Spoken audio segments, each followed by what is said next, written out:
Car వేసుకుని, డొక్కు car ఒకటి ఉండేది, చిన్న జీతం డొక్కు కారు. నేను నా భార్య నా బిడ్డను తీసుకుని బయటకు వచ్చాను.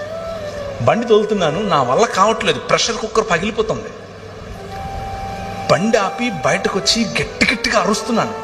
వాయ్, ఎందుకు? నాకెందుకు? నాకే ఎందుకు? నా బిడ్డకే ఎందుకు?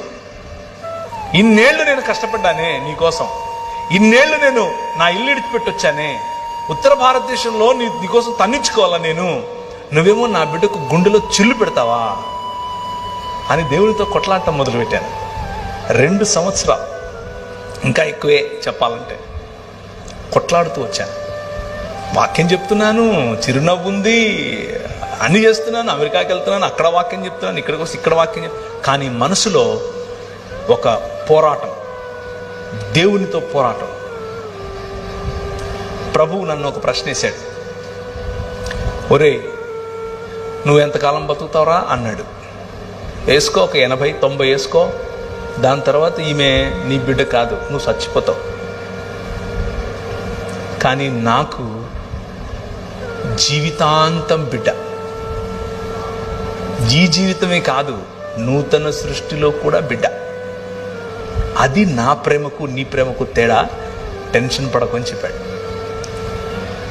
వెతికితే ఒక మంచి డాక్టర్ బెంగళూరులో దొరికితే ఆయన దగ్గరికి వెళ్ళి కరెక్షన్ చేయించాను.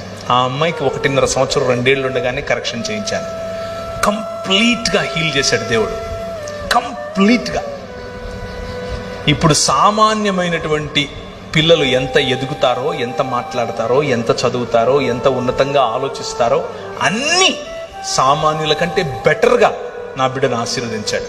It's all about hope and it's all about trusting your God. నీ తండ్రి పట్ల నీకు ఉండాల్సిన నమ్మకం, నీ తండ్రిని ఆనుకోవటం. అయితే నీ తండ్రి నువ్వు గొనుగితే, నువ్వు కొట్లాడితే, నువ్వు పోరాడితే నిన్ను వదిలిపెట్టి వెళ్ళిపోయే టైప్ కాదు. నీకు ఆ హక్కు ఇచ్చాడు, నీకు ఆ హక్కు ఇచ్చాడు.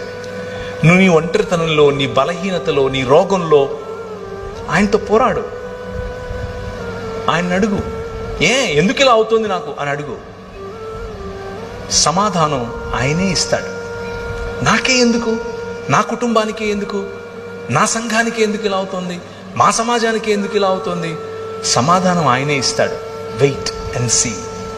ఊరకనే ఉండి యెహోవా ఇచ్చే రక్షణను చూడు అంటాడు. ఊరకనే జస్ట్ నిలబడి చూడంతే. నా పనులు, నా సంకల్పం, నా తీర్మానాలు,